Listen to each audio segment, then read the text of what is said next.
Hello, everyone, and welcome to another horrific review. Chris and I are back as we battle the evil corporations with Resident Evil, directed by Paul W.S. Anderson. A special military unit fights a powerful, out of control supercomputer and hundreds of scientists who have mutated into flesh eating creatures after a laboratory accident. This movie was made on a budget of $33 million and brought in $103 million at the box office. It's pretty good. Welcome back, Chris. And needless to say, Thank you. this movie did so well that it spawned quite a number of sequels. Yeah, it's interesting because the last one we reviewed together was Leprechaun. So that was a 1 million budget and it brought in 8.5 million. This was a 33 million budget and brought in 103 million.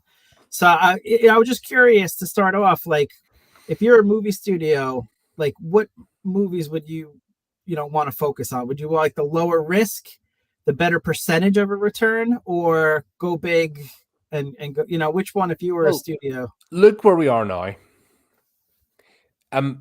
A movie costs the minimum of $200 million, and a lot of them are flopping, not making their money back.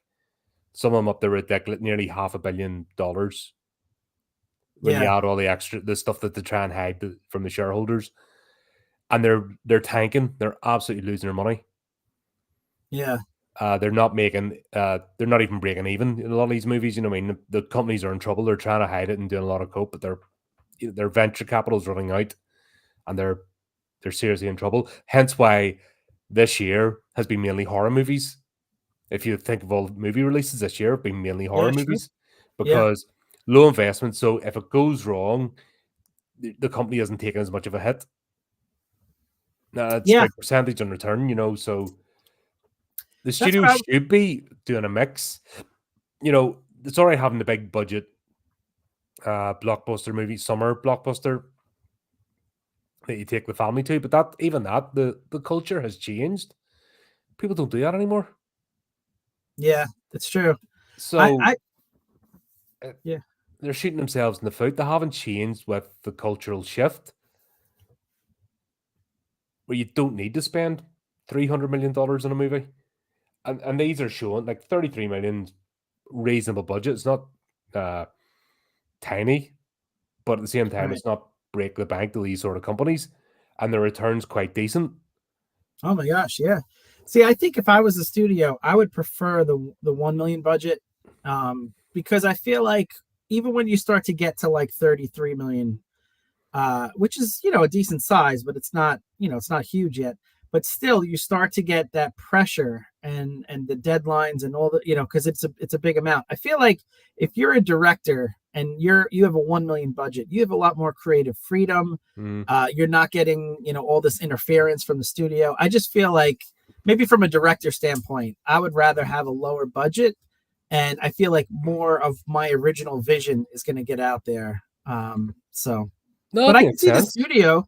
I can see the studio because even though Leprechaun 1 million budget, 8 million returns, so that the percentage is higher, but it's still Resident Evil still made $70 million, which is more than 7 million. So I could see why the studios like the bigger budget, the bigger return. But for myself, I would rather low pressure, get my vision out there. Yeah. I think it's about balance. That's where it's gone out the window. The mid-budget, this would be considered a mid-budget movie back in the day. You know what I mean? Your 100 million sort of movies, they're your big budget, 200 million. You have your low budget would be your 1 million and below. These would be considered the mid-tier, and there used to be a mixture of those. You had your big, your big blockbusters, your indie movies, and these ones in between. And between them, there was enough to keep obviously the industry going. What's happened is it's all ski with one side. And like I said, it was that's why they're trying to be safe. Sequel, requel, reboot, blah blah blah. And I think that's going to save them, but all they're doing is pissing off the customer base. Because let's be honest, they're clueless. The culture, the generation, whatever we want to call it in Hollywood, they're just there generationally by nepotism. These are second, third generation Hollywood people who haven't earned their place. They've just been slotted in because mommy and daddy want little ray of sunshine to have a job. Yeah. I also think there's a lack of courage among executives. Like if they're going to greenlight a project that's an unknown IP or a completely original script for 20 million and it bombs, they're going to lose their job. But if they greenlight a $50 million budget for a reboot, something that's a known IP, and it doesn't do well, they could always keep their job. And the idea being is, well, everyone else was on board. This is a known IP. This is obviously something the fans want. So if it wasn't successful, it must be the director's fault. It must be marketing's fault. And then the executive gets to keep their job. So I just think a lot of movie executives are playing it very safe, and they don't want to take chances on new ventures, new risks. And I think that's become a big issue. Yep.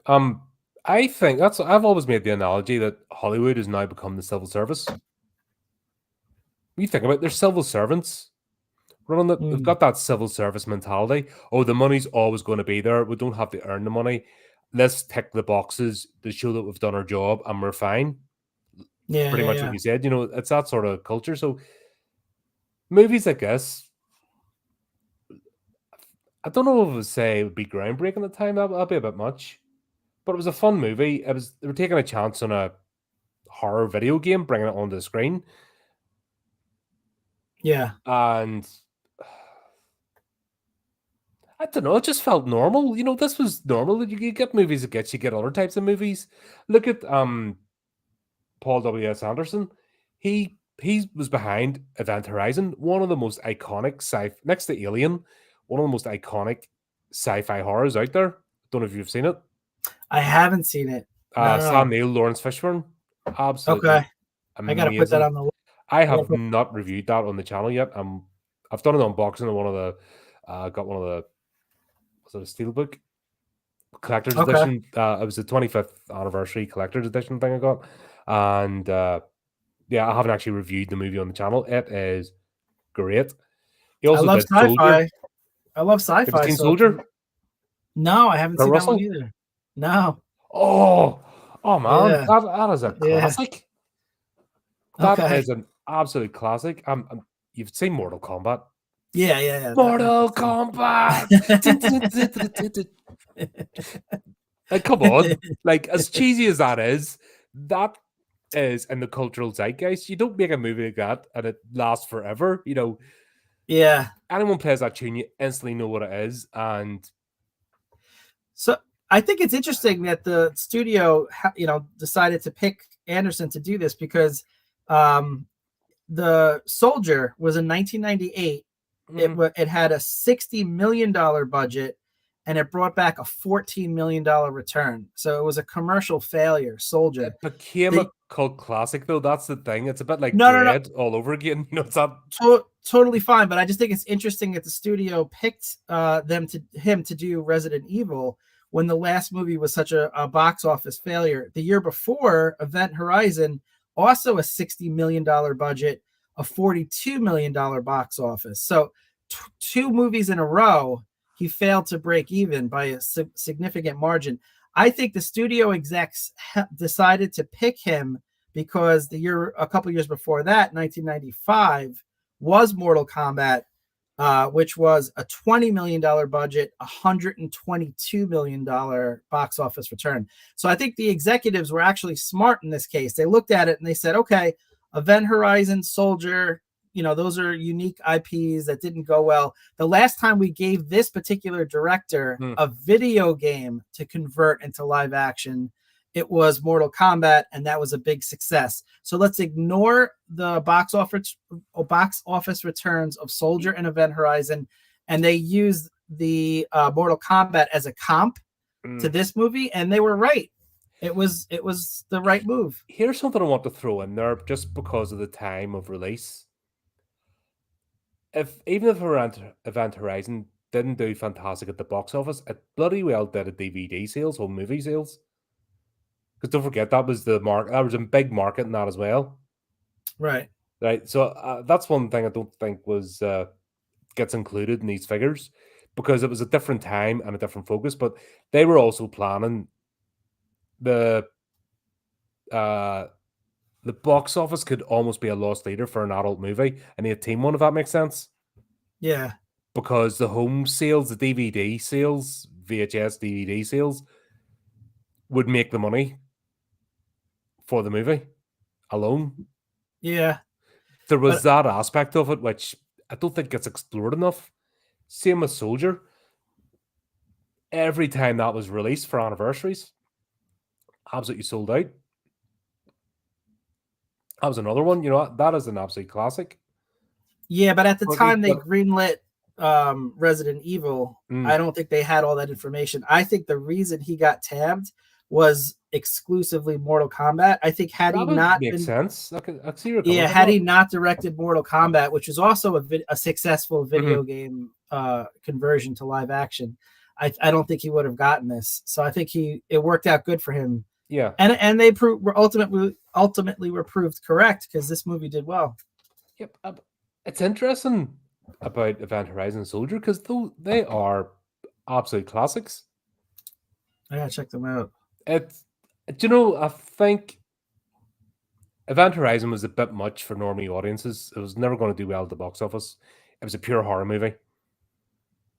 Like, it wouldn't do well today either because everyone's so sanitized and, everything's meant to be family friendly. But do you remember that you used to get horror movies in the cinema, like proper ones? Like, there was Friday night was like adults' night, it wasn't kids' night. Yeah, Thursday, Friday, Saturday night, the daytime and the midweek matinee was for kids to go and families, but Friday, Saturday night were for adults. Yeah, that's where you used to have a mix of movies. Now it's all went, completely out the window. Yeah, that's fascinating. Yeah, we need to look at Event Horizon at some point. Get a few people on that because that is that movie is brilliant. I can't say enough good things about it. I'm a big sci-fi fan, so that I would love to review that with you. Mm-hmm. Yeah, that sounds good. But he really had another thing he did as well. He had Marilyn Manson compose the score for this in conjunction with a score writer, but actually not use his songs, but actually compose the score. I thought the score was great. The whole movie had a sense of confinement and foreboding that I thought the score really helped with that. And also the way the camera work was shot was really cool. Like, there were like lots of scenes where you just saw down a hallway and you didn't see what was around the corner. And you don't see that a lot of screen time so-called wasted on just an empty hallway. But it really did add to that sense of like something's going to come around the corner from that hallway at any moment. And it also was very reminiscent of the video game, because the video game was like that. You're in confined spaces. You don't know what's coming next around the hallway. So because they're fixed camera and you're going down. And you can't really see anything. And you're like, did you see the state of my Resident Evil gameplay? I did watch a little bit of it. Oh my god, that's painful to play. I hadn't played it since it first came out, and I honestly forgot that. But I think that helped with the movie because I didn't remember anything. I don't know how much of the video game was in the movie, if it ruined any of the surprises. Think it did. I'm guessing that the team of the Stars agents, they mentioned the did it that we nod and wink to Resident Evil 3 Nemesis. But it's its own story. That was the good thing about it. They're not we're not getting cutscene gameplay. They took the universe and made a story out of it, and honestly, it worked. Yeah, I didn't love the movie. There was some things that we'll get to. There was some that held it back a little bit for me, but I did like it. It's a movie of its time. It's But considering what's being put out today, this is genius. Yeah. Do you know what I mean? Yeah. When you look at the absolute guff that's being put out today, you look at a film like this, which is cheesy as hell. It's a popcorn flick. It's fun. It's not meant to be deep in any shape or form. No. I just think we'll get into more detail when we get to it. I think some of the characters, I don't know if it's the acting or the directing, I think that held it back. They were not very realistic in some of their reactions. A lot They're a of bit unnecessary cut jump out, scares. cartoony type, yeah. A little cut out, cartoony. A lot of jump scares where they literally would come up behind the other person and just stand there and just for no reason. And obviously, as an audience, you know, because you're trying to give the audience a jump scare. Mm-hmm. But it wouldn't make any sense if there's a life and death situation. You don't want to stand behind someone's back and not say anything because they could turn around and shoot you, you know? Mm-hmm. So there was just some not believable character reactions. Sometimes they were crying over each other. Other times they could Yeah, I mentioned that like towards the end. You're like, why?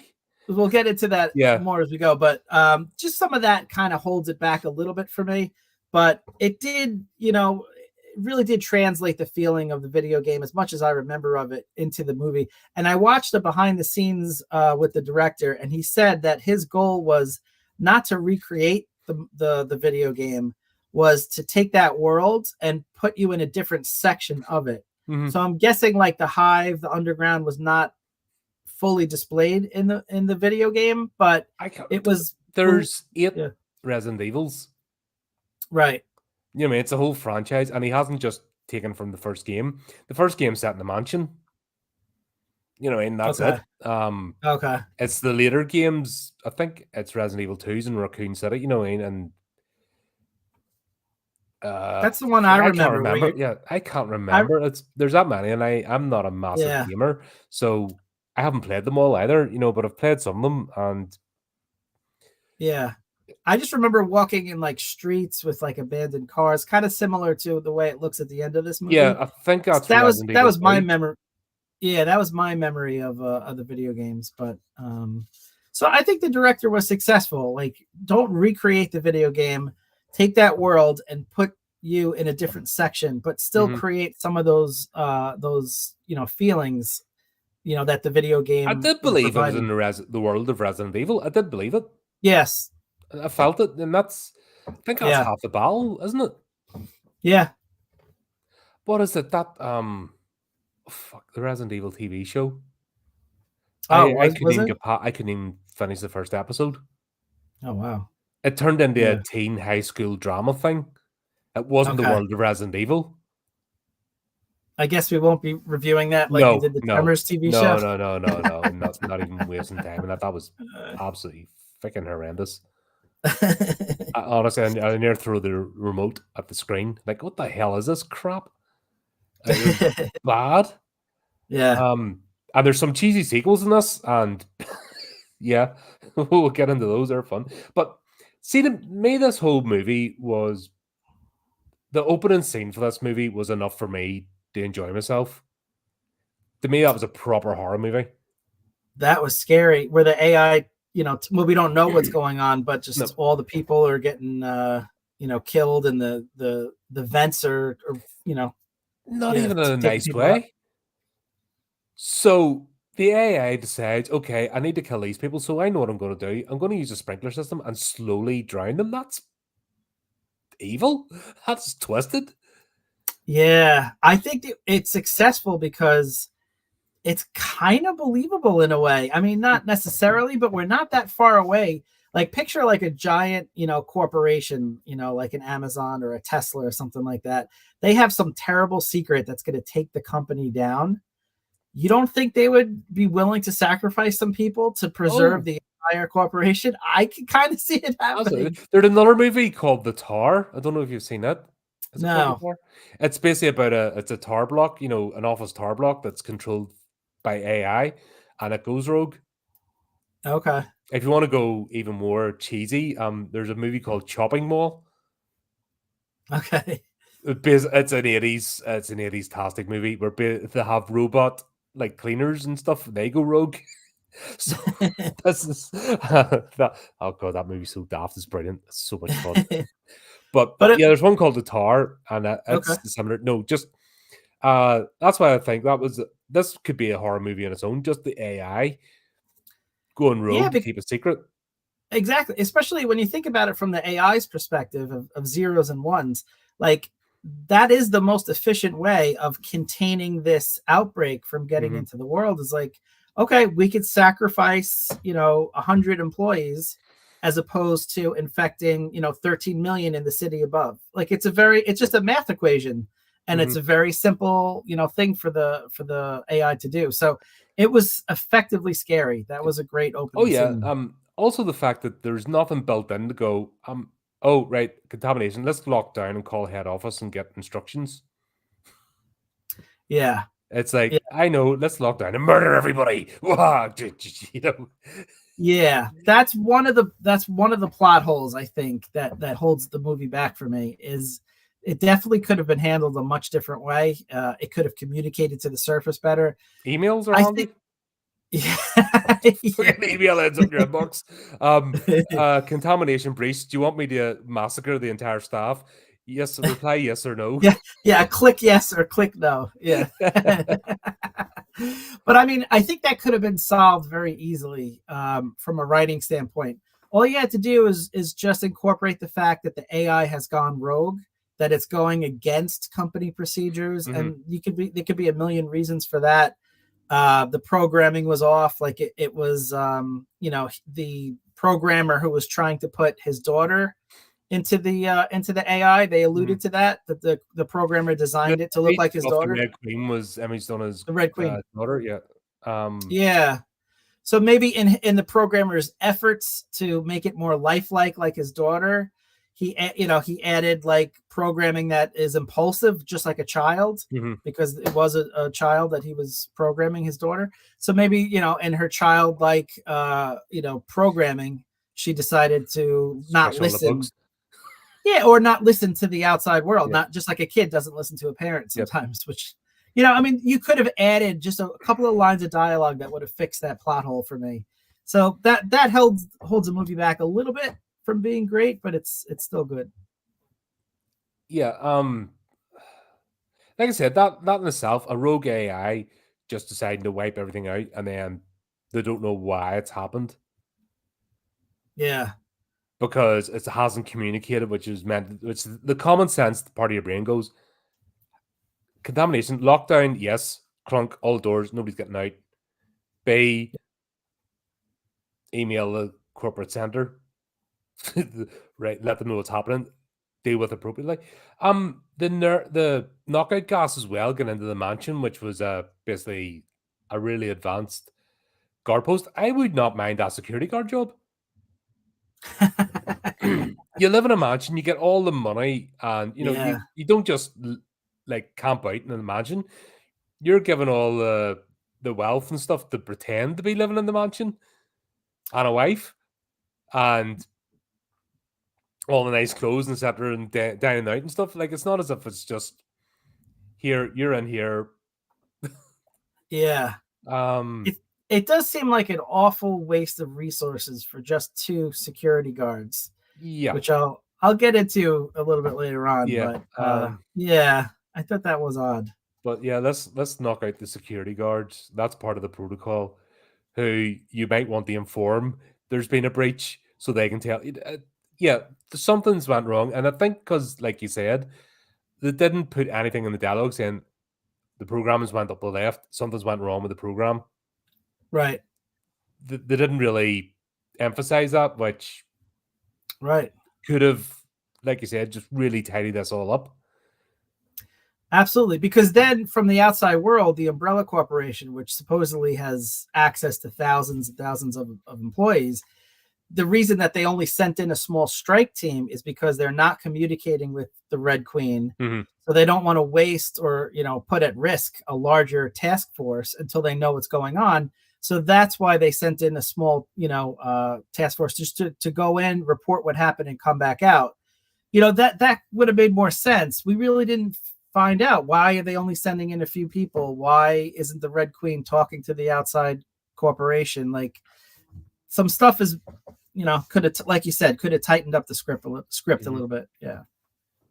But it was very, because this is a 15 rated movie, so he wants to reach wider audience. So it's very nice of Mila Jovovich to just fall in the jar at the right angle. So she's posing, but also not showing anything to bump up a certificate to 18. That was very handy, wasn't it? What I wouldn't give for a nice ceiling fan right around then. I think we're all good at the end. But the paper's like. Yeah. But I will say, like the concept. It was that good that Anderson married her after this movie. So. Oh really? Yeah, they're still married apparently. Oh, my research is faulty. 2 kids. After this movie, he married her. He's like, yes. Yeah. Good for him. Yeah. I thought the concept, and I don't know if this is taken from the game or this was an original idea, but just the concept of, from her perspective, you wake up, you don't know what's going on, and then you have to learn throughout the movie, just like the audience is learning. I thought that was it's not original, obviously, it's been done before in many movies, but I thought in this type of setting it was very effective, because it gives you the feeling of the video game where you don't know the whole story, you're trying to figure out what's going on while being attacked by these horrible, creatures. And I thought that the flashbacks, were effective in this movie. That was the thing about the Resident Evil franchise. And I've been wanting to get into this for a while, to be honest, because it's fascinating. The zombies, the ones that are infected by the T-virus, they're only part of the story. Like, they're just really a plot device, but like The Walking Dead, the zombies are only a plot device. It's all the other stuff that's going on. And the shenanigans of the Umbrella Corporation is, the main story. Yeah. And I think Resident Evil, correct me if I'm wrong, was one of the first games that used this storytelling aspect of, as you went through the game, you unlock cutscenes, which then told the story. I think this is one of the first progressions from the side scroller, the PS1. If I'm not mistaken, I could be. Please, I think there are a few people watching, so don't be afraid to put in chat as well if I'm going down the wrong path. But I do think this was the beginning, if not the first game, one of the first games that started using this method, which changed gaming forever.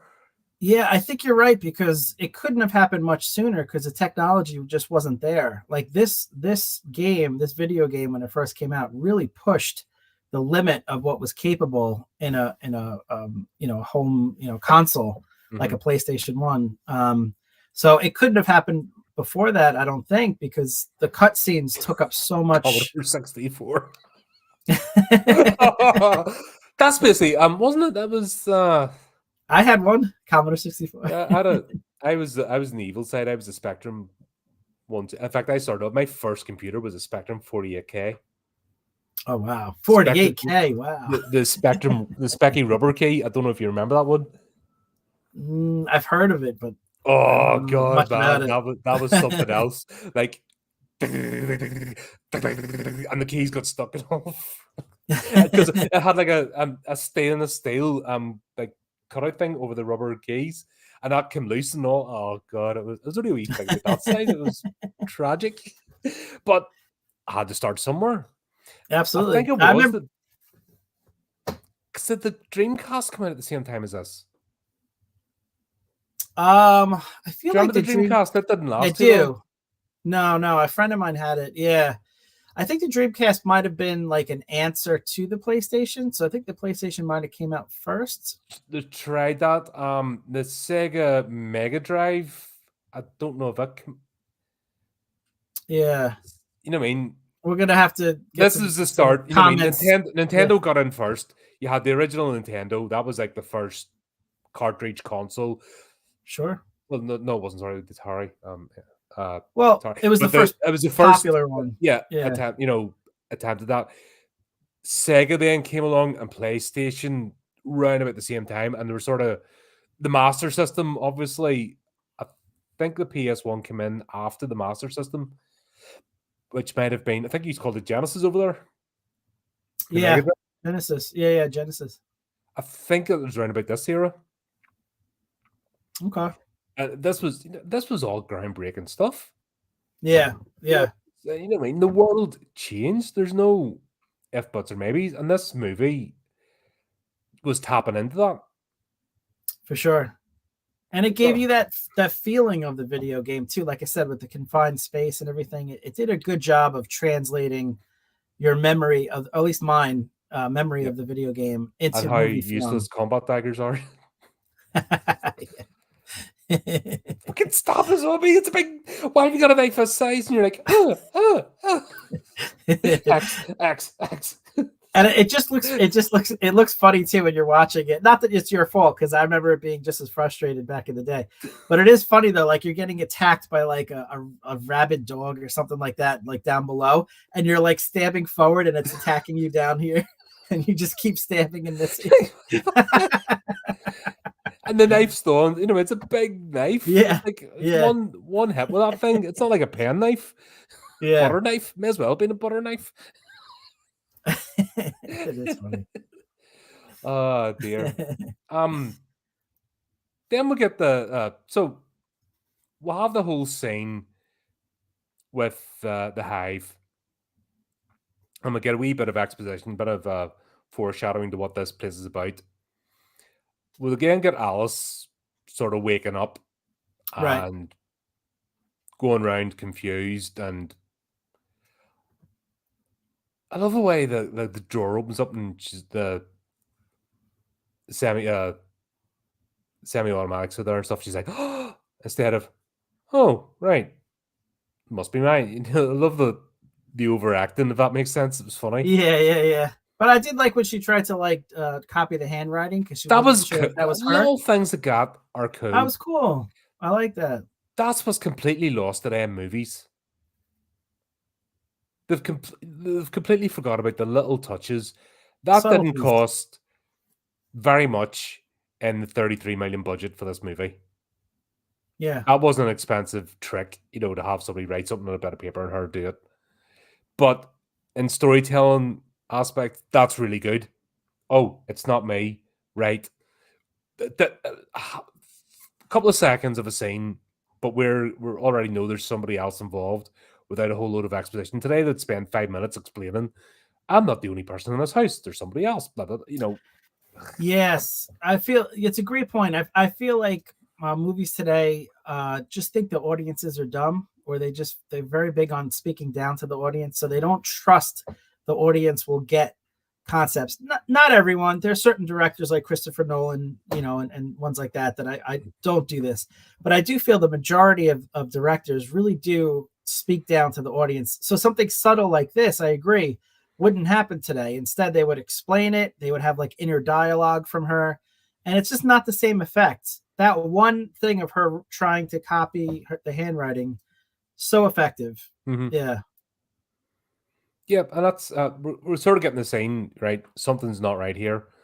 Then we'll have Matt just randomly appear. We hear and see the helicopter. Matt rapidly. This is where the pace sort of picks up a bit, because we'll have Matt just randomly appear, grabbing her in through the door. Then we'll have the commandos come in through the window, because that's what you do. You know that the place is secure, so you smash in through the window instead of just stealthily coming up and investigating, because, yay, action movie.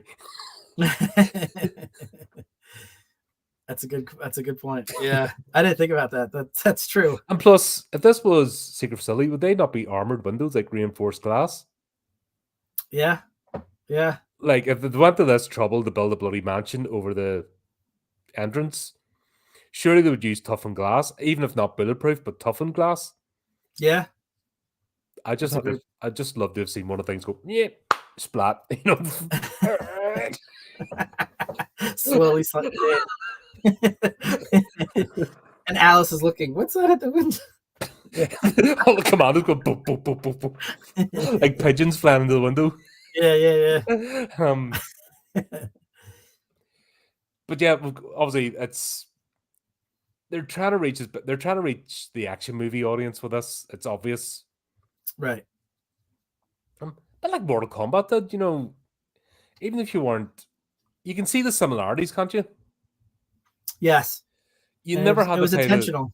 You didn't have to play the Mortal Kombat game to enjoy the movie. Right. It was a movie, like, it's aged horribly, but it's still fun. You know what I mean? But you didn't have to play the game to get it. Here, you didn't have to play Resident Evil to understand the plot because they're explaining in a good way and they're introducing you to the world. Right. So you never had to pick up the game. Now, what might happen is, I think it did actually, is boosted sales. You know, people would have went and looked for copies of Resident Evil, and they went. You probably saw a spike in sales. People wanting to check it out who never did before. Yeah, by the end of this movie, I absolutely wanted to play the game again. So it worked on me. I was like, this is fun. Especially, I didn't realize it, but it was the second one where you're actually in the city walking around. Yeah. That's the one that I think would be a lot of fun, you know, after having seen this. I think that's the one. I think I was asking this. I think that's the one they made into an arcade shooter. Okay. No, you're actually going around.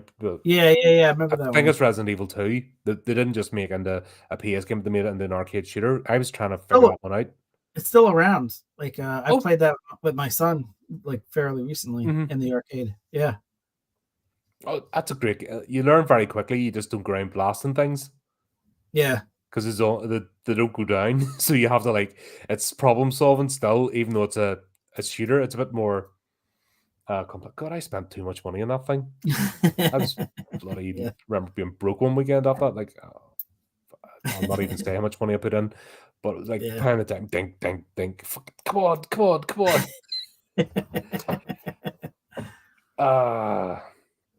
Here's a strange thing as well. You're talking about, like, there's enough plot holes to fall down in this. There is, yeah. Another one is all the commandos. Right, report, soldier, report. Yeah. So they know who he is, and they never went once, you are Agent Alice. 1, 2, 3, 4, knife, fork, spoon, your regimental number, whatever else you have been assigned. The effects, you know, the dialogue was a bit clunky around the knockout gas, but it helped sort of explain things. Yeah, they definitely seem to be acting different around Alice than they do Spence. Or yeah, just yeah, go ahead. No recognition of him whatsoever. Yeah. And that, you know, is interesting because Alice seems to have some sort of special attention from them. They all seem to recognize her, and they don't recognize Spence. I started to think about that. I started to think about the mansion. I started to think, like, there's an awful lot of investment, even for a giant company, in Alice. So what makes her so special? Are you thinking again?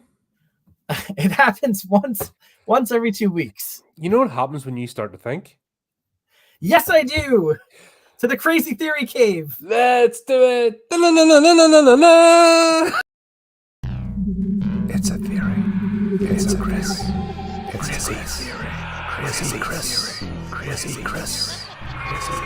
Chris's Crazy Theory. I'm ready. Where is I? Oh, we've lost them. Oh no. Did somebody miss their cue? I was in the Crazy Theory Cave. Oh, I took the poll. Did you use the elevator? I did. I gotta get. Did somebody have the elevator on the bottom floor again? You had to call it up. Yes. I gotta get someone to service the Crazy Theory elevator. Yeah. I like the sunglasses. I'm gonna have trouble getting out of here. I can't see a friggin' thing. Well, sit back and relax, my friend, because I'm gonna take you on a journey of lunacy. But seriously, I did start thinking about our good buddy Alice and what makes her so special. First, I want to reiterate that I haven't played the games in a long time outside of maybe the first one. And I haven't seen any of the other movies. You know, I'm always concerned when we do these franchises that, you know, my theories are going to be proven correct. And everyone's going to say, oh, you knew about it because you've seen the later movies. Granted, not a single theory has come true yet. So this hasn't been a problem. But just in case, I think I might be onto something. There might be that one time. And this could be the one. So let's start at the beginning. When we first see Alice, they focus very, very exclusively on her eyeball. And at first I thought, okay, they're trying to indicate that she's waking up, and I didn't think much more of it. But later on, they did such a close zoom in that I feel like maybe they're trying She has to. eyeballs? What's that? She has eyeballs? That she does have eyeballs. Yes. I might have missed those.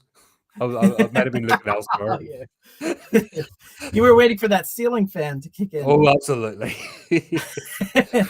Damn. But it's funny. I think they're kind of emphasizing the fact that really all human life, or all life in general, is really just a series of cells and organic material that we find out throughout the movie can be altered and adjusted. And I think that comes into play later.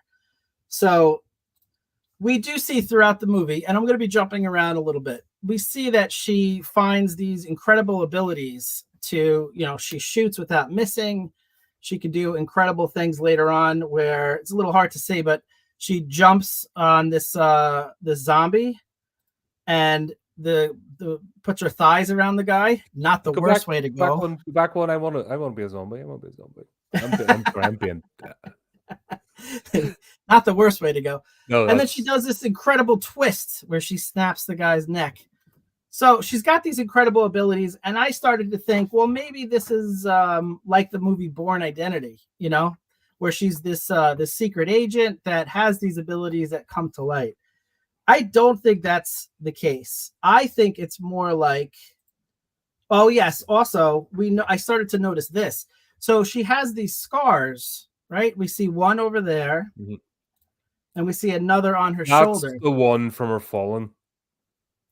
From her falling in the don't know about the other one. Shower. Yeah, that one is. That's kind of a bad bruise and it looks like it's been discolored for quite a while. Marble. That's pure marble. That sure. Well, all right, but we see other ones. That's marble. That hurts. If you've ever slipped or tripped on a marble floor or like against a marble worktop and even just hit yourself, those things you're not winning. Basically, your body's not winning against a marble corner. But if you watch where she actually falls, she does grab onto the curtain. She kind of lowers herself. It's not rewind this scene maybe once or twice in my lifetime. Well, I think it reminded me a bit. This is where I'm 100% expert, possibly frame by frame. Don't judge me. Well, that's fair. But it did remind me of something, though. It reminded me of later on when she looks inside the vault and she sees the advanced liquor creature. It reminded me of all these tubes and needles that were protruding from that creature's body. So those would also make similar scars to what we're seeing on her chest and on her shoulder and things like that. So that was the first thing that it reminded me of. But that is very, very tenuous proof of anything, good sir. And I am more about the facts. So I think instead of the Bourne Identity, I think what's actually happening is more like the movie Weird Science. And for you kids out there, the movie Weird Science was all about these kids that use the technology of the era to create an actual woman who happened to look like Kelly LeBrock. I would say pretty successful. That's not a bad way to go. No. Have you seen that movie? I have indeed. Okay, so I mean, once or twice. I think what's happening is kind of similar to that, in that I'm saying, and I know this is out there, I'm going to put my hat on for this. I think, it doesn't really fit good. I think that Alice is actually not a human. I think she was created artificially in the lab.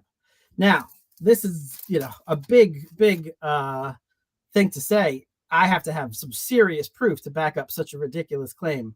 By the way, for those at home, incidentally, it's not as easy as it looks to make Kelly LeBrock. I tried doing this as a young Chris Andrew, and mine did not come out quite as well. So it's not as easy to make Kelly LeBrock as you think. Also, I will always remember you, Mrs. Roboto.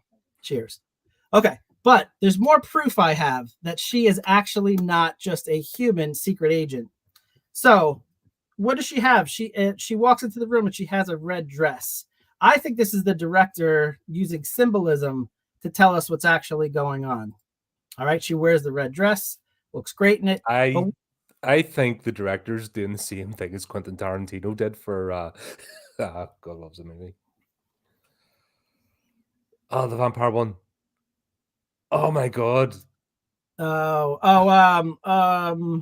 Dusk Till Dawn. From Dusk to Dawn. I think he's Dawn. doing a Tarantino here. I'll pick your dress, Mila. I think this is very important symbolism for us to focus on. So where have we ever on it? where have we ever seen the woman in a red dress before? Does it sound familiar? Woman in the red dress from a little movie called The Matrix. Now listen, in The Matrix, the woman in the red dress was artificially created as a way of distracting. I think this is a hint as to what Alice's actual origins are. Now, again, this is very, very, preposterous theory. I say we need more proof to back this up, and more proof I have for you, sir. So she says, I'm not sure I want to remember what went on down here. And I started to think about it. When her memories come back, when the other guy, Spence's memories come back, he seems to remember a lot. When her memories come back, it's very, very limited as to what she remembers. She starts to remember, it's a little hard to see, but she starts to remember the lab, right? That's one of her first memories. And it's like almost like ghosts, as everything is kind of like going backwards to her time that she actually recalled. She looks inside the window and she sees the rabbit that's being experimented on.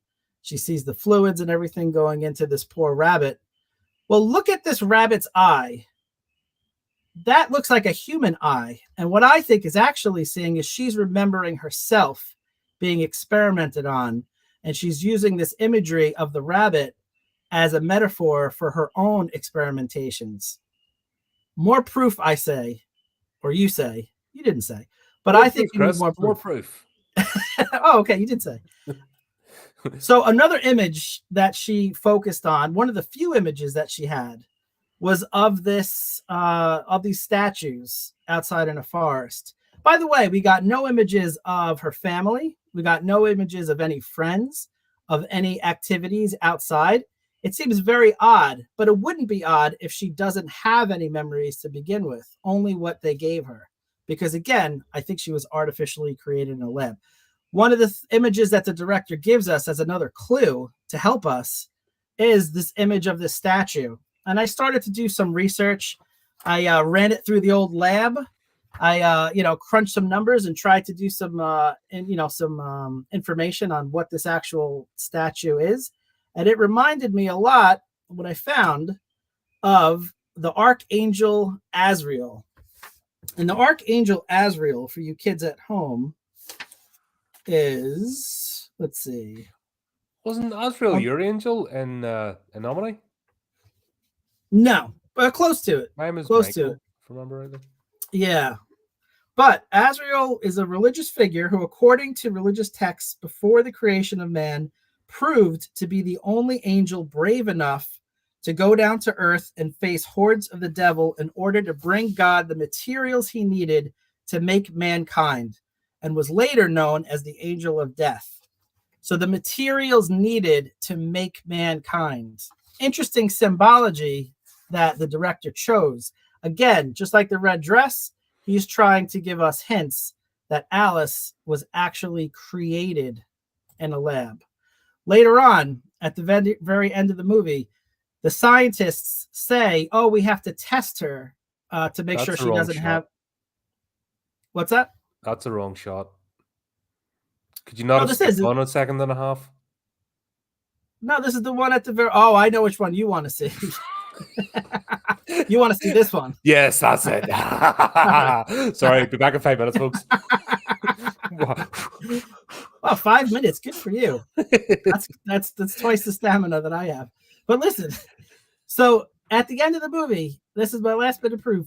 If they really were just concerned about a human named Alice, a security guard, having the virus, they would have tested her with a simple blood test. And if she did not have it, they would have arrested her or let her free, depending on what they knew and what the Red Queen told her about her motives in trying to, oust the corporation.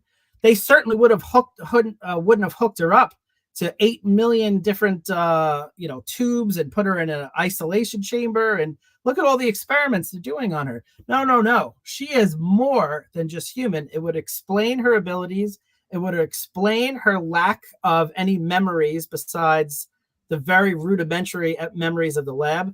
It is my best theory to date, and I think this one is true. What do I call this theory? Alice from Resident Evil isn't human, was created in a lab. It would have been the Umbrella Corporation's most popular selling item outside of the minor defect where they kept trying to take down the entire company. And that is my real theory. Not crazy. There we go, folks. It's a theory. It's a Chris. It's a theory. Chris. Chris's crazy theory. Do you know what the most frightening thing I've discovered? What's that? Doing this? My head is this shape. I sort of found out my head is this shape, and I'm like, oh, that's not right. That's not normal, is it? Do heads come in this shape? I'm quite proud of that, actually. I was like measuring around my head and stuff and doing it, and I was like, oh, that's actually a funny shaped head you have there, young Colin. I was glad you were protected by the rays this time, the microwaves. It's a dangerous business. It is. There's Andy on. Hey, man. Hey, just the usual shenanigans, just our usual every other Thursday shenanigans. It's a party here. When we get to the sequels, you might be closer to the vein than you think. Okay. All right. I'll leave that one. This is going to be a difficult series to do crazy theories on. Oh, because they're all going to be true. Because as this series progresses, it gets more and more bonkers. That's right up my alley. Proper nuts, and the Umbrella Corporation just gets like you couldn't make it up. Okay. It's part of the fun of this series that it just gets more and more ridiculous and outlandish as each iteration goes. It'll be more like crazy confirmations rather than theories. Crazy confirmations. Yeah, but like I said, they didn't recognize Spence. Surely they had files of you are this, you are that. They know who they are. Also, if there's security guards up in the mansion, why would you want to go underground into the hive anyway? I know what my job would be. If I'm like, let's say I'll be up here and act like the rich kid and have swanky dinners and fun, or I can make sure nobody goes into this entrance, or I can actually go down there. Why would you? Well, maybe it's part of their job, though, that they had to check out the lab from time to time and oversee everything. Yeah, check the trade. Yeah. But I think the hive in general, though, being underground makes sense. I don't know if it was in the video game at all, but if you think about it, if you're an evil corporation and you're trying to keep your experiments away from the public eye, like you want it underground where there's no secret drones, flying by and taking pictures, and in the event of some sort of like nuclear attack or or conventional attack, like it's protected. I thought it actually made sense. Yeah. All like nuclear bunkers, not survival bunkers, are underground. Kind of nice big, solid rock. Keeping you protected. Yeah, it makes perfect sense. And even from natural disasters, right? Yeah. Like a hurricane or tornado or anything. Maybe not earthquakes. That might be the slight flaw in the plan. That's fair. You probably want to be closer to the fault. Yeah, that's true.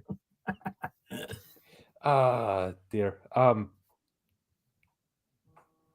Yeah, I think this whole movie, I think that's what makes it shaky. It's all built in the premise that the Red Queen didn't email out, didn't send a message out to the corporation, and they couldn't, even when they got to the train, before they even got to the door, surely there was somewhere to jack in and go, Hello, Red Queen. What the hell's going on down there? Yeah. Yeah. Contamination released. You don't need to know what. You just need to know it's a contamination that's classified. Fair enough. Doors closed. See you in 20 years. We'll come back. Yeah. Sorted. Right. Yeah. That's why I needed that 1 or 2 bits of dialogue to fix it. And we came up with one possible solution. There's hundreds of them. But something where like the AI went rogue, maybe when the guy programmed his daughter in, it messed things up. But it needed something like that. That was a big plot hole. Because like you said, just have them say, don't come down here, until things are cleared up. Yeah. Then we wouldn't have the movie, fair. I suppose. That would be the end. Yeah. The movie would be about 10 minutes long, but yeah. Alice could get in the shower again. I wouldn't have minded. Finish off her shower. It's important to stay clean and healthy. Yeah, you want to be thorough. Yeah. I remember when she first appeared. Do you remember the series Married with Children? I don't remember her in that. I do remember. She appeared. She was the French exchange student. Oh wow! I didn't put that two together. The player up that she completely showed up, Kelly. Oh yes, I forgot that was her. Oh, that was her. She was like 18 or 19 in that. Oh god. Yeah. Be still my beating heart. That's all I could say. Might have a thing for Mila Jovovich. I might have watched a lot of really shitty movies in my 20s and 30s because she was in it. And for that reason alone. Yeah. It's all coming out now, folks. we found a type. A murderous secret agent. I would not complain. Yeah. And then we'll have the most. So the go into the hive, and we'll have it. Your typical hot, commando, all super slick and shiny and all that kind of stuff. Yeah. And then we'll have, I think, one of the most ridiculous scenes, hilariously just daft. And that's the corridor scene. Like, even at the time, I laughed going, what the hell? This was like a video game. Oh, yes. This was like the stepped into a video game and they're advancing levels. Yeah. That's the only reason to have like the laser that comes just low and the laser that comes just high is if you're in a video game, you're trying to jump over it and duck under it. There's no practical reason why you wouldn't just start with the grid. Just have the grid come just and zip, done. Yeah. Would it be more fuel efficient as well? Yeah. No, I did watch a making of, and I have to say they put a lot of work into that. Oh, like it's visually stunning. This whole movie is a visual spectacle. It's very little CGI. Like they actually made like full scale plaster. Plaster Paris? What do you call it? Where they make the cast to look just like the person. Oh, the molds, yeah. The molds, but they did like full scale of the actors, and it was like painstaking, and it took like a long time. And then they had to like a little at a time do like the cuts in it with the scalpel, and then they show it, and once it looks like they're getting cut in half. It's very, very visually effective.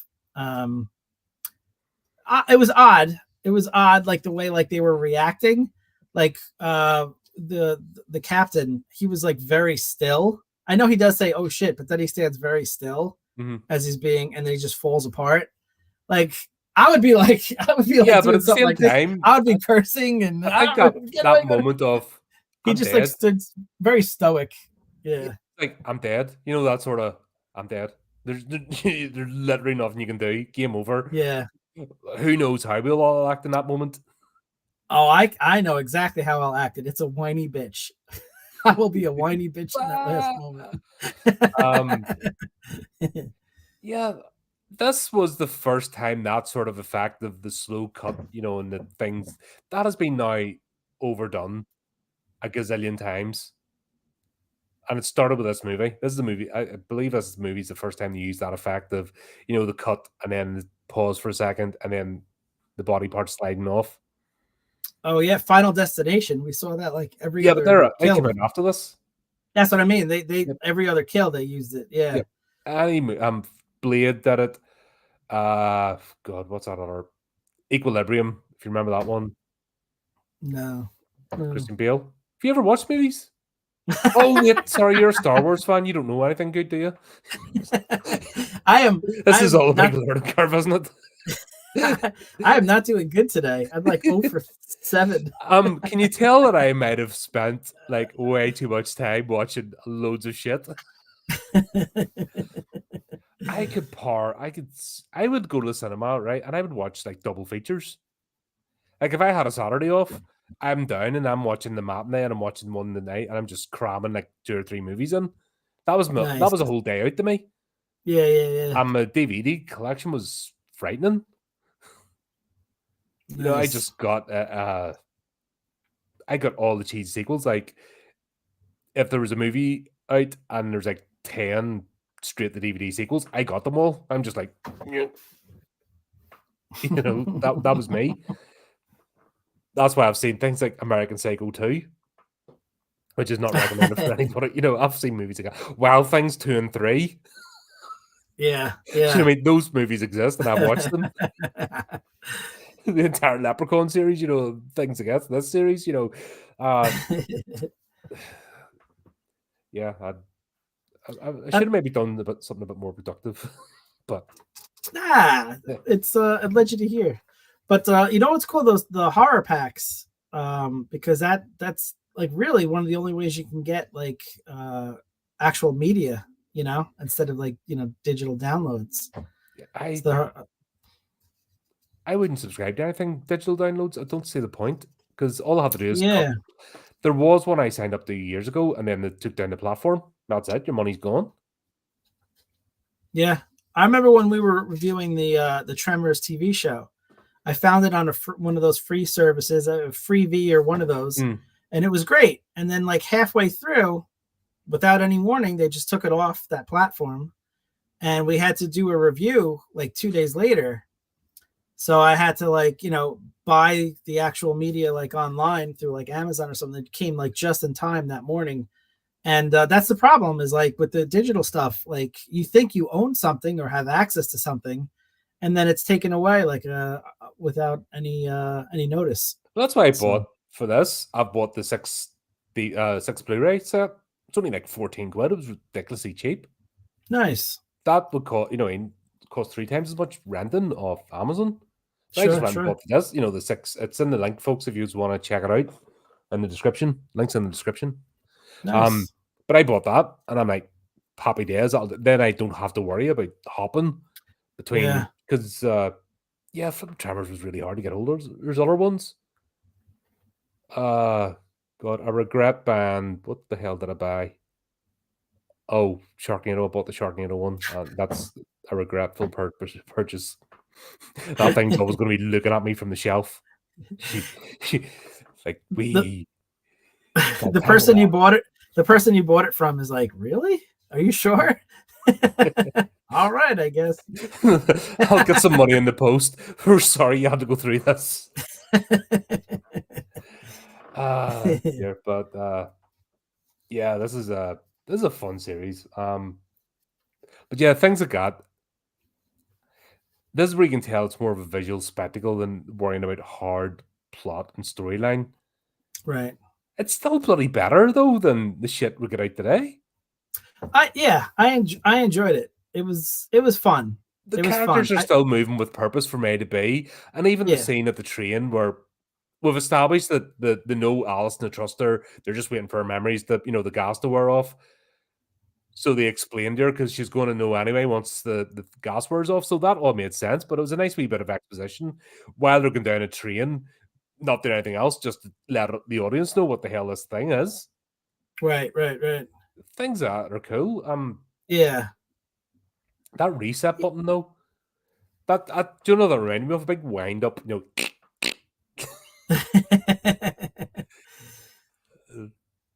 That was a bit ridiculous. Yeah, for sure. I thought like the exposition in this was, I think you had mentioned it was a little clunky, but it is effective. I think one of the things that I thought they did a good job with is there's been a million zombie movies, but I thought the way they explained their version of the zombies was really good. I thought it actually seemed, somewhat believable, not too much of a stretch. In fact, I thought it was so good, I actually wrote it down. So just listen to the way they're explaining it. So I forget who actually said this, if this was the Red Queen, but they said, even in death, the human body still remains active. Hair and fingernails continue to grow. New cells are produced, and the brain itself holds a small electrical charge that takes months to dissipate, which is all true. The T virus provides a massive jolt both to cellular growth and to those trace electrical impulses. Put quite simply, it reanimates the body. And then they said it brings the dead back to life. And they said not fully. The subjects have the simplest of motor functions, perhaps a little memory, virtually no intelligence. They are driven by the basest of impulses, the most basic of needs, which is the need to feed. You know what? That, to me, they gave me some information.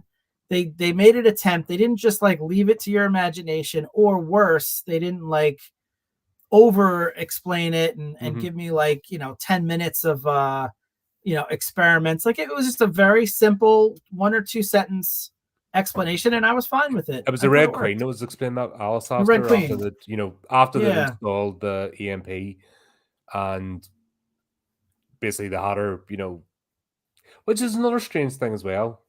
So we'll have her the Red Queen protecting herself, so can't get them wiped out, which makes sense from security protocols. But the fact that the Red Queen was getting emotional about getting turned off, right? And there was this should have been sentient AI, like you said, rogue computer system, something that became self-aware, almost Skynet type stuff. Yeah, that's the bit that's missing from this movie. Yeah, as to why it's the big massive plot hole that will keep falling down. It's why is this? There's no reason for this to happen, considering the setup of the company. Right. And they left that bit out. They left a bit of dialogue. They left a bit of explanation. Something that made the Red Queen sentient and go against the programming. It's the only. Everything else sort of fits. Yeah. Except that's the bit that sort of scratches at the back of your head when you're watching this movie. Yeah, and it would have been so simple, like we talked about, just to add that 1 or 2 bits of dialogue. They already kind of set it up with the fact that he did want to incorporate his daughter into the programming. Mm-hmm. So all you have to say is that somehow gummed up the works type of situation. But I did think this would have been a different type of movie, but there were elements of this that could have been really effective, where you saw through the lens of the camera, through the Red Queen. And it was almost reminded me a little bit of the movie Saw, where up until the villain at the end, all you're seeing is from the camera's perspective and things like that. Yeah. That's terrifying to me. The beginning of the movie, like we said, where you're just seeing the camera looking at these people, it's unfeeling. You don't know what's behind it. Only that horrible things are happening, and it's this cold, unfeeling kind of technology that's behind it. That would be a different type of movie, but there were elements in this movie that worked really well. I think that's why I was saying at the start, that could have been a horror movie. The opening scene of this was its own horror movie. Yeah. That alone is an entire plot line. I actually like the way they amalgamated the two. It gives a bit more complexity, a bigger world thing going on. Yeah. Which makes you forgive a lot of things, because you get the sense of this taking place in a bigger world where there's potentially more crazy stuff going on. Yeah. And I remember, and obviously the sequels do go that direction. It just goes mental. But I remember watching this the first time it came out. I was excited. And yeah, you got that sense back then of we're in the world of Resident Evil. There's loads of stuff. The Umbrella Corporation is not good. And they're infinite resources. They're up to gnarly shit. And that's I do forgive a lot in this movie because it managed to tap into that so well. Yeah. Where I don't forgive that in the movie is when you don't feel like you're being told a story or you're not being invested in as the audience. And I think this I think this did try to invest the audience. Don't know Yeah. if you agree or different feelings on it. No, I think it did, and I think they really tried to blend that feeling of horror and confinement from the video game into it, and they did that well. I think Alice, I think Eva, I thought she was great in it. I think she did the best she could. There were a couple of scenes where, her reactions were either over the top for one character, like who's the computer programmer that gets trapped that she's like crying over.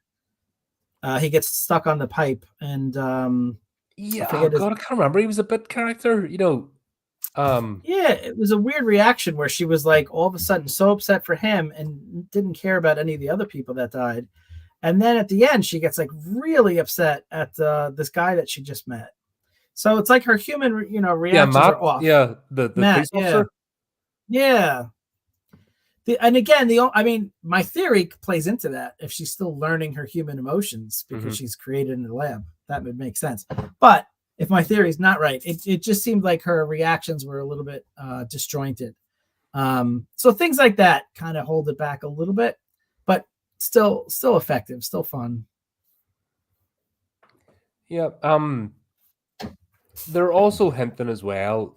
There's a bit of a side plot in this, which I think might have confused the movie a bit. It was a bit extraneous. Was the whole let's take down the corporation, let's get information out there and let the world know what they're up to sort of thing. Yeah.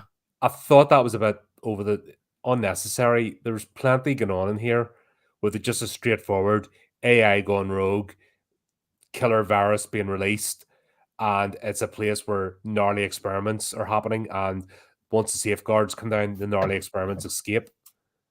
Yeah. While running against the clock before the facility shuts down for good, and seals everybody in. That's interesting because I think you could have the same basic story without that. You could just have the guy wanting to steal, and then he releases the virus to cover his tracks, and you don't need to have the whole plot of trying to steal the information about Umbrella Corporation to take them down. Like literally just have the one guy, was it Spence? Spence, he's basically stealing it for the black market, and it went wrong. Stealing for the black market, and then he released the virus to cover his tracks. Mm-hmm. Yeah. That was plenty. This is where what you mentioned at the start of this about the larger the budget, the more studio interference happens. Yeah. And because this is obviously Capcom licensed it out, I don't know how many of their folks were involved, but I think this is studio going, oh, we need our heroine to be the good guy. We need that bit of ambiguity to make her think that she's the one that caused it, but she has to be the hero. She's being the hero anyway, just as an operative in a mad situation. This trend is what's carried on in ruined movies. This is it on the precipice, if that makes sense. But there's enough in this movie and there's enough of the world that you enjoy it and you can forgive those things. But they went too hard then on that particular trope, I think, in later movies. Not just Resident Evil, but movies in general, where we got the creation of the girl boss. Yeah, and I think it doesn't work in this particular situation because this was based on a video game. So people are familiar that she's the protagonist. So they're not going to, if they're watching the movie and they have any sort of familiarity. I just learned how to speak yesterday. Maybe I'm created in a lab. But like if they're at all familiar with the video game, they know she's the protagonist. So to try to fool them into thinking that she could have been the bad guy is not going to work. But if it was a standalone character's movie, new. She's not Jill Valentine. She's Alice, and I can't remember if there's an Alice in the. Oh, I thought she's the protagonist in the video game. No, it's Jill Valentine's the protagonist in the main protagonist in the video games. Okay. Alice is a new character, but still, posters, everything else, there's no question. Yeah, that she's going to be the good guy. Yeah. This is where I think this is the germination of this trope. This trope's been building of we'll have to over-explain. You can see it germinating here. Yeah. Luckily, there's enough going on in the movie. It's the pacing in this is really good, I think. Yes. That's one thing. Agreed. The pacing in this movie is really good. You don't feel bored, or it doesn't feel like it's stretched out. And you're moving with each thing, so it's not overly burdened. Where the danger is these extra plot lines, which is almost taken away from it. Yeah. And not adding anything. But then this was becoming a trend in Hollywood. And this is where you actually take away from your protagonist. And that's what I said, that's where you go from a feminine hero to a girl boss. That's when this sort of over exposition, over explaining, convoluted plot to beat the audience over the head that this is the hero. This is how it ended up becoming the girl boss. This is just the start of it. So Alice is still a likable character. Still fits with the plot. We're still having a good time. We feel like the director respects us, that the production's made for us, the audience, to have fun with. But then you can see the beginnings of that trend where it led into, audience is dumb. Audience needs every single scene explained to them. They need to be under no ambiguity whatsoever who the hero is, and the man has to be the bad. It became too much the other side, where here we didn't mind because it's all, you can understand the motivations of the characters and also you're on board. Right. Yeah. It's interesting though. The more we sort of look at movies, I guess it's interesting to see where all this stupidity today came from. Yeah. And it's also just an overabundance of it. I think, you wouldn't mind it if it's every once in a while, but when every movie seems to be that the copy and paste. So it's hard to know which one is too much. It's just that all of them together collectively are too much. Hey, Michael, you missed the craziness before. You have to watch it back later, but get your tinfoil hat ready for today. Fun time. Yeah. But obviously the whole thing that they're trying to deal with the AI, the thinking they're doing the right thing, they shut it down, and then that just unleashes hell. Yeah. And I was on board. Like, this is where the movie really picks up, and it does not slow down, and it makes sense. With all the sneaky, with all the build-up, with all the tension, with them focused on one thing, but then they're so focused on the Red Queen that they completely forget where they are and why shutting the power off would be a bad idea. Yeah. It made for an interesting concept. Like, who are you rooting for? Are you rooting for the Red Queen at that point to try to contain and take out the zombies before they get out? Or are you rooting against the Red Queen because she killed all those people and was so cold and unfeeling about it? But then obviously you can't be like pro-zombie. That's a weird stance to take. So it was kind of interesting at that point, like, which side are you rooting for? And I like that the characters were going back and forth, using the Red Queen when they could and fighting against her when they had to. But this is where, like I'm saying, this is where movies still had nuance. They let you, the audience, make up your mind. Yeah. So there was enough of that it didn't teeter over. But we see this sort of the bad plot points, which they seem to have been copied and pasted in the future movies. That's why the movie industry is in the shit state it is. Here, there's balance. So we're still, once again, we're still having a good time. Yeah. Even though, I remember, when Slipknot released Meg Plague? Or you know? Oh, yeah. I remember vaguely, yeah. I know why you hate me. Yeah. I know why you hate yourself. That was the cutscenes from it. That In fact, that was the bit that got me, like, even before this movie came out, they'd released My Play beforehand, the soundtrack for that comes on at the end. And the scene with the dogs, the zombie dog, I'm just like, I'm on board. That was cool. Yeah. Yeah. Yeah. That was cool. And that's it. Just the good marketing and I'm there. Michael put up a comment, it disappeared. I've done that sometimes where there's like a big typo or something like that, so you just want to delete it. I think he was saying the best part, the dogs, but he was talking about that. But yeah. That was clever marketing. The music, it was all the new metal at the time. It was all the new genre of music and all this. This was a time of change and excitement. Do you remember, like, the 90s? Yeah. Get into the millennium. It was an exciting time, and you just felt like everything was like new and fresh, and they were trying, just trying to take us to the next level. Yeah. And the music worked, like we said, the score works so well with this, and the scene with the dogs is a perfect example. That you have the tension built up with the dogs, and the music and the score just like really like helped create that atmosphere and brought it to another level. So yeah, a lot of fun scenes like that. I like when they're walking through the tunnel and they have the gate, trying to like push the zombies back, and then they're getting around, and like I really felt like, what the hell would you do in that situation? Like it was very and them trying to climb up onto the air ducts and stuff for that, you felt claustrophobia, like you were saying. Not everything was just a massive set piece. That was really tight, really closed in, intimate. Closed in. They created that atmosphere throughout the whole movie, which is just like the video game, which is perfect.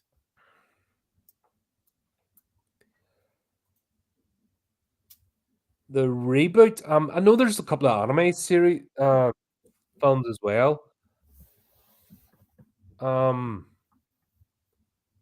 We're going through obviously the 6 movies, but I think we need to look at as well. This is obviously quite a expansive series. Do me a favor, Michael, when the stream ends and the video, because it won't stay here if you do it in the chat, put in the comments some of the reboot video or movie, just so I can go back to it. Because I don't want to miss it, because they've really done. We're not doing the TV show, just so you know, it's not happening. I'm not going to inflict that on anybody. That was bollocks. Not even remotely going to go near that. We don't need to spend time on that. There's plenty more. There's 6 couple of animated movies. There's plenty to be getting tore into with this series. I think we need to see you do the Raccoon City Resident Evil 2 game on the channel. I think that would be fun to see you try to get through that. I tried to call up. Something's happened. I think I need to reboot this computer, because Resident Evil, I want to finish off Resident Evil first, because I already got like halfway through it. I want to finish that game off, but it won't call up it calls up, but the graphics won't appear. It's very strange. And I've uninstalled it and reinstalled again, but something's went up, up a left. I might need to reinstall Windows on my system and go back to the start, but too bloody busy to have the computer out for a day. Yeah. The channel's a bit busy. If you check our upcoming streams, it doesn't stop. But I remember the playability was so much better in the second one. That's the one that I'm familiar with, just walking through the city, and that was a lot better than trying to stab things with that knife, just missing everything. But that's more, let's be honest, it's more a puzzle solving game. You're not meant to fight your way through the zombies. That's not the point of Resident Evil 1. You're meant to solve a mystery. Right. But it would be nice to be able to stab the thing in front of you. When you have a huge hunting knife. But I just thought that was a slight nod and a wink when the captain had his knife cut by the laser. It's like that thing's useless. Why'd you carry that thing for? I'm like, that thing is useless. Why do you have it in the game? It does not. You may as well have a butter knife. For sure. Yeah. Obviously, Spence's betrayal, we saw that coming a mile off, and it makes sense. Yes. And the thing is, it's a bit like the Alien franchise, this. People screwing each other over makes sense because of the type of corporation. Yeah, I think there was... You don't actually feel bad or angry because they've already set it up. This is the world they live in, so why the hell wouldn't it? Yeah, I think the message with that is, and like a lot of movies, is like, as much as there's horror and monsters and creatures, the greatest horror of them all is humankind. I think that's what they were trying to get through with the character of Spence. And we've seen that message a million times.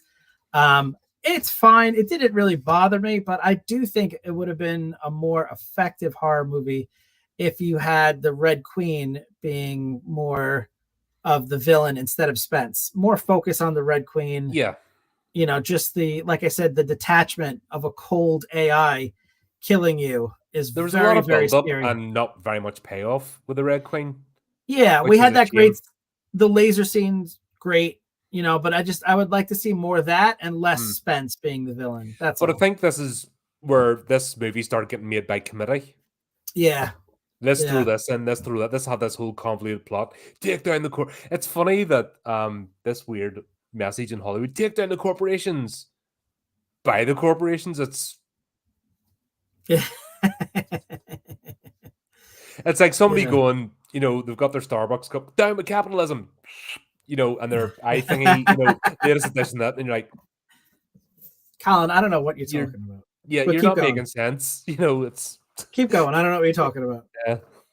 It's just funny, I just love people don't get it. You'd be living in a teepee somewhere, self-sustained land, it's people are silly. Yeah. They just want to virtue signal with no idea about how the world works. But this is what horror does. Horror shows when things go out of balance, when things go too far. That's what horror is always explored. Mm-hmm. The idea to be a warning of don't cross that line. And that's another example, don't cross the line with the AI. Don't let it do its job. Don't be adding things in that doesn't need to be there or bad things happen. We didn't get that payoff. The temptation of, let's create killer viruses, and weaponize it and do all sorts. Oh, right, yeah, I'd be set for life if I nicked this, sold it to another corporation. That makes sense. We got hints, but I think that's a save for later movies.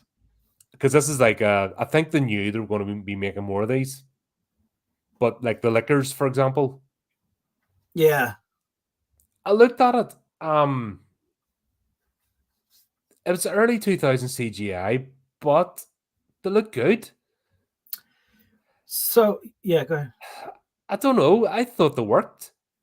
I was expecting, when you're looking back, you expect, oh God, these are going to be horrible. And actually, there's a couple of wonky bits, but on the whole, I think there's been a mix of practical effects as well. I was just going to say, I watched the behind the scenes, and they did a painstaking job of creating this giant creature that actually had someone controlling it, and the mouth was able to open and close. And obviously they couldn't create the creature to move quickly. So I think the scenes where you see it jumping in a fast way, that's CGI. But anytime where it's on the train and she's got the tongue pinned down with a blade or something like that. I forget what she used to. It was a pipe, wasn't it? A pipe. Yeah, pipe. So that's practical. That's an actual creature and stuff like that. But when you see it like jumping, that's CGI. So they did the best they could for the time, but it looks pretty good because most of it is this beautiful practical creature that they built. And the scene through the video camera, obviously they had it CGI. I was expecting this to look awful. Yeah. Just looking back on it, going, was it really at, what the eyes of nostalgia are like? You're looking back something nostalgic going, this is great at the time. But I was surprised how well this stood up. But yeah, because they used practical effects and used the CGI as a little lure over the top. That's why it's still watchable, still holds up. That's when they do pure CGI, the thing just looks bad and ages terribly. Yeah, I think the lesson we've learned from all these movies is that less is more. the less CGI you could do, only for the absolute necessary things that you just can't do with practical. But really, when you use it as a crutch and you rely on it, that's when it goes overboard and it ruins it. Yeah. Well, that's like using tropes and using anything as a crutch and not actually telling the story. When you leave storytelling behind and you use gimmicks, no matter what the gimmick might be, right, you lose interest very quickly because you don't, once again, it's that feeling of the creators wanting to entertain you. When you lose that sense of they're making that for them to tell me something, not to entertain me and let me think for myself, that's when you lose any movie, book, any sort of medium or entertainment. It's once it stops becoming where you're being invited to look at it and you're just having it beaten you over the head. That's where it goes, and you feel like you're making no effort. They're just recycling stuff. That's why this, last couple of years have been depressing. It's hard to get excited. Yeah.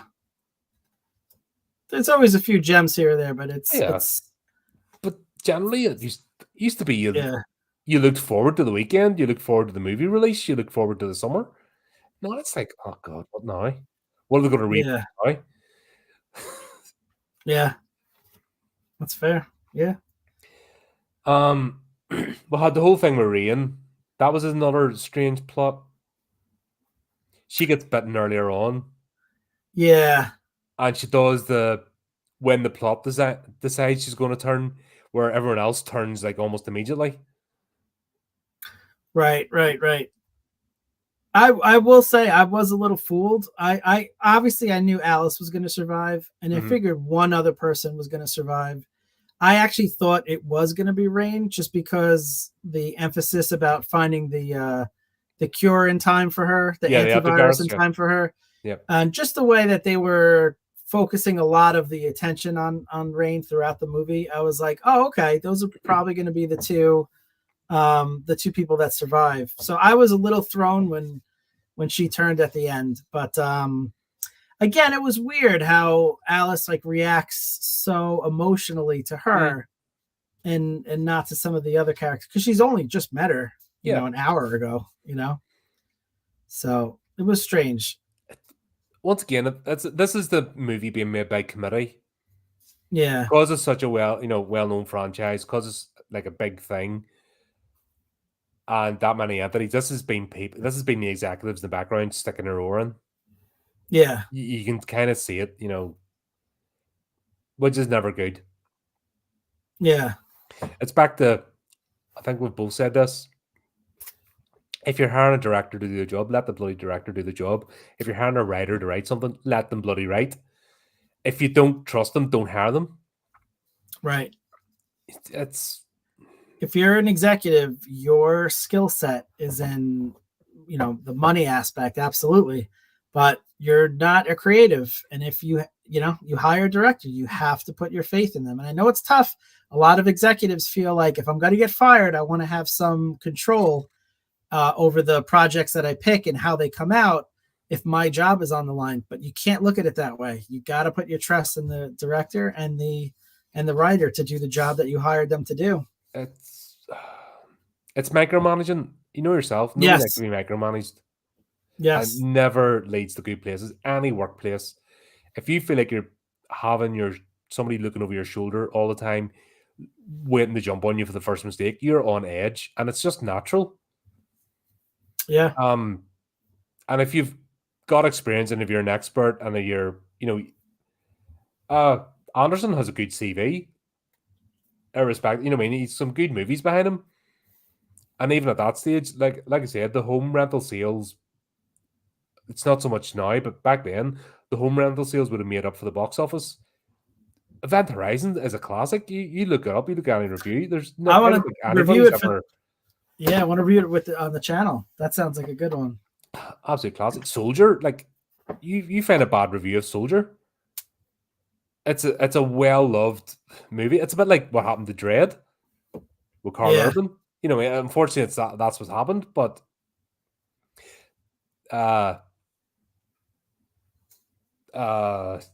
unfortunately, it does happen in movies, but they do recoup at the end of the day. They become classic for a reason, and the resellability of special edition stuff is more than made up for, the box office. Right. That's another thing today they've completely mismanaged. They've mismanaged the whole collectability and the licensing, and they've just thrown it all out the window. For some random streaming service. It's strange times we're living in. Anyway, we get a list here. The bit in the train was actually quite cool. Like when you see that was a cool scene. side getting ripped out and all, and once again that claustrophobia and sorting out. But to get to the end, and the movie isn't over, and Matt starting to transform, and then the rest of the team coming in, the backup team. Right. Once again, you would believe that. That's believable. It's it's a corporate. Of course, they're going to have a backup plan. Of course, they want to go. They're not just going to forget it if this team doesn't report back. There's a time limit for a reason. Yeah, the only thing that was strange to me is it was just scientists. You would think there would be some security guards mixed with scientists at that point, but I don't think you can tell because they're all wearing biohazard suits. I don't think you can really tell who was who. And they did it that quickly. There's probably, I got the feeling there was a whole pile of people. We just saw coming behind. Yeah, we just saw the first ones that came in and just started working away. We don't know what else. This whole thing's been sealed off, almost like think of ET. Yeah. The way they managed to completely cover the entire house, and had a whole team. Right. I got that sort of feeling. Yeah. That's true. That's true. But it was strange though that they said that they wanted to just test her, and then next we see her that she's got all these tubes attached to her, and again that's part of my theory that there's something more going on with her. Mm-hmm. But I thought the way that it ended with her pulling the tubes out and then walking outside and seeing the city that devastated. Would be bloody painful if you ever had a cannula in. Yeah. Yes. But none of others. She's had cannulas in, and because everything's been wiped out, she's just been left. Oh my god! Ow! That's scary. Yes, and painful. Yeah. But it was effective. And then as a scene, and then walking out into the city and everything is destroyed like that. I thought that was a very cool way to end it, for sure. I like the way that the movie did that. I love the nod to get him in the Nemesis program. I want them for the Nemesis program.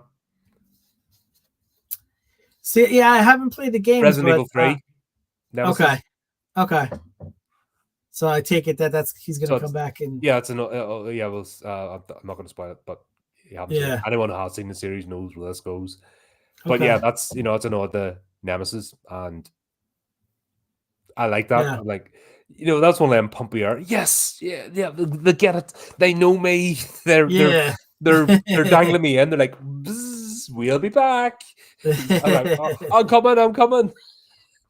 But even if the movie was a huge failure, and obviously it was very successful, and they were, I know obviously they were trying to tie in a sequel with that ending, but even if it didn't work and there was never a sequel made, I think it's still effective from the standpoint that this was a video game adaptation to live action, and the way it ends off is the perfect entryway into playing the video game. She's alone. She's in the street. There's destruction all around her. There's a mystery of what happened. Like at the end of this movie, I wanted to go, pop in the video game and play. So even if it didn't work for sequels, it does still work as an ending for a video game tie-in. I don't think Capcom complained when this movie came out. I think resales of, because don't forget the play. Remember you could back play. So if you had a PS2, and I think a PS2 was about. I don't think PS3 had come out yet. This came out during PS2 era. Correct me if I'm wrong, but you could play PS1 games in the PS2. Do you remember up the PS3? You could backplay all the games. Yes, right. Backwards all compatible. The previous games you could play on the future consoles. Yeah, backwards compatible. So I think, I definitely think sales of the original Resident Evil and the series, what game came out? Resident Evil 3 was definitely out at this point. Michael has a good question. He's asking if Resident Evil is the highest grossing horror video game series of all time? I think so. I think without a doubt. The only one that the makes only other me one's pause, Silent Hill. You know, the only other comparison would be Silent Hill. And I don't think that's as big. I was thinking the Last of Us possibly. That's become huge. Yeah, but it's only 2. Like we're talking about. Oh, collectively, right? Yeah. When one of your videos gets 20,000 views because I found an article giving a rumor about Resident Evil 9. 32,000 Hmm? as of yesterday. 32,000. 32. That much? Yeah, for the Resident Evil video on your channel. 32,000. That's crazy. Folks, come back. See those 32. Come back to the other videos. Come back. Oh my god. I'm surprised fantastic. we don't just do Resident Evil videos after that. 32,000. Yeah, that's how big this franchise is. Yeah. Any news whatsoever, and I once I find the confirmation of, I've had to apologize people for finding clickbait articles because, as you know, when I do a news article, I basically treat it as if I'm reading it live, even though it's pre-recorded, because I want to give the real reaction when I'm reading. I actually like that rather than being a scripted. You know, I'm not too fussed to nose. Yeah. I like that, actually. And I apologize because there's been quite a bit of clickbait because people know that Resident Evil is such a popular franchise, and while I want to jump on board, I still want to have integrity, if that makes sense, with the channel. But yeah, they're they're talking about all sorts. It's all up in the air at the moment. I can't get any solid. I've been looking. I do a daily search for news, and I do a separate search for Resident Evil stuff. There's going to be an event in November, like a convention, Capcom Day or Games Day or something it's called, and I think we're going to get information then. I think it's around about the 19th of November it takes place. So I'm definitely keeping my eyes open then. That's when we should get something, because they're talking about starting the new game in January, early 2025. That's what I know so far. I think middle of November, around about the 19th, one of this Games Day or whatever comes out. Okay. That's when we'll get some like proper news. They're really good at keeping it under wraps. But the fact that they've been re-releasing, re-releasing the original Resident Evil games, putting them on Steam, for example, and making, they're getting people ready to go through the entire franchise again. Like I said, I need to reboot this PC, just reformat it. Something went wrong with partition, and I was starting to fill up my C drive. This was months ago. I had a problem because I was saving all my game onto my partition drive, but it somehow filled up the wrong drive, and then I deleted and put them back on again. It's completely arsed up, but I don't want to go offline and mess up, if that makes sense, because we're too busy. Yeah, it might actually be better for me upgrading and getting a new box. Okay. I just looked it up for Michael. You're right. It looks like the Resident Evil series is the highest grossing horror video game of all time. Silent Hill was next, according to this website. Then Dead Space, and then Last of Us. I thought Last of Us was more popular, especially with the TV show. But maybe just because, like you said, there's only been 2 of them. Yeah, and it's only recently. I don't think people like The Last of Us 2. Okay. I think the actual game, I know that they've only done 1 season of the thing. Pedro Potato Head's in it, so I'm not watching it. Oh, you're missing out, man. Oh, I see him. Really I can't stand him. Well, I mean, there's other people in it. It's a really good show. I like it. But people really don't like Last of Us 2, the game.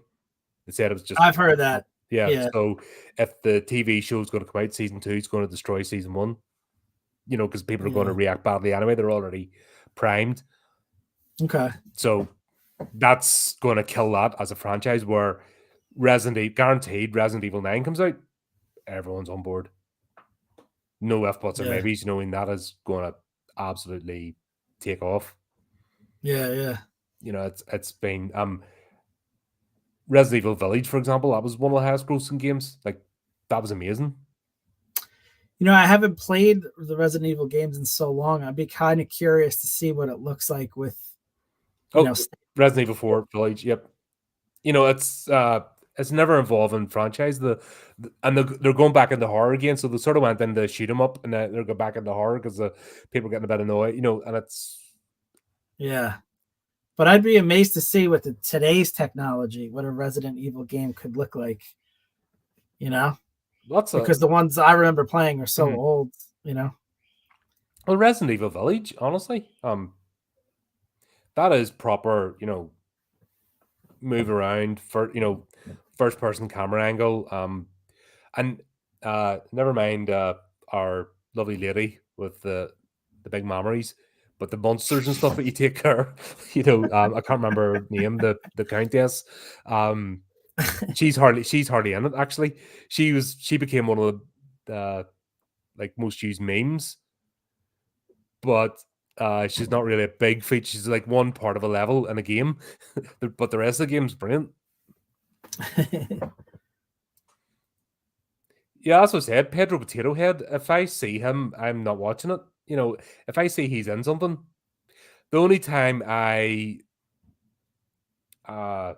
let that go is the unbearable weight of talent, because Nicolas Cage was in it. So I could put up with bits of Pedro Potato Head because Nicolas Cage just, who's that other actor, in a Nick Cage movie? Yeah. So that's I can't stand him, and he's in everything. It's such a well-made show. It's really good. That's a shame. What's the point in investing in it if season 2 is going to be shit because the game was shit, and that's what they're basing it off? Well, all right. Do you know what I mean? Yeah. I love Resident Evil, as you know, but that TV series, I didn't get past the first episode. It was crap. Right. Well, that's different. Yeah. So that's it. I'm not wasting when not even 30 odd minutes into a show you're not going to enjoy it. Why waste any effort? Right. To see if it redeems itself. If it doesn't grab you in the first episode, then it's lost. Right. Don't have time. It's a busy channel. You a lot to watch. I'm currently working through all the Nightmare on Elm Streets right now. I'm doing 2 a night. Oh wow. For our stream in November, Freddy Krueger. Gotcha. Because I've got 8 movies, 2 seasons of a TV show. To have all done in notes for. I don't have time to waste in shitty TV series that aren't going anywhere. Yeah, there you go. That's a lot of fun. It was fun, and I'm looking forward to the next one. Definitely. You'll like part 2 because it's busy. It is Raccoon City. It's the Fallout. It's the time leading up, and I think that's when we get Jill Valentine. Oh, okay. And hopefully they find a ceiling fan for the next bathroom scene. Mm-hmm. Let's hope so. But next time we are back with Leprechaun 2. To be sure. We're looking for those Lucky Charms again. So that will be fun. We're back to having a good time again. It's great, isn't it? Yeah, both franchises are been fun. Yeah, because we've been pretty depressed for a bit there. I think this felt like a job for a minute.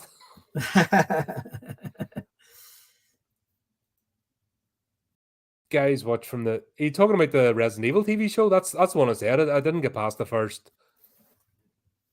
I didn't get past the first episode. I gave up. It was shit. I just hated it. The whole premise that it became a teen high school drama, and the silly bastards. She starts off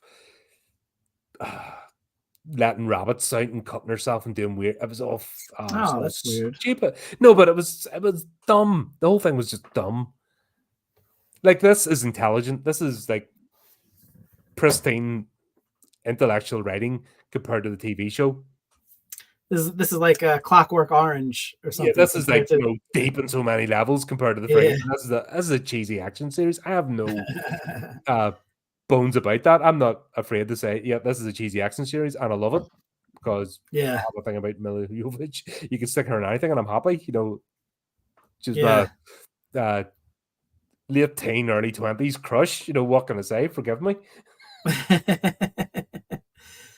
This is like me with Jennifer Aniston the other day. With Yeah, there you go. Leprechaun. We'll all have our things, don't we? You know what I mean? We'll have our Achilles heels. There you go. As always, thanks everyone for turning up. Oh,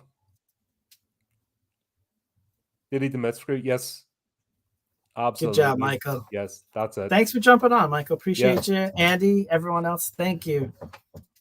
Yeah, absolutely. And until next time, keep up to date with the channel, do the type of clicky things, and remember to keep it creepy. Keep it horrific.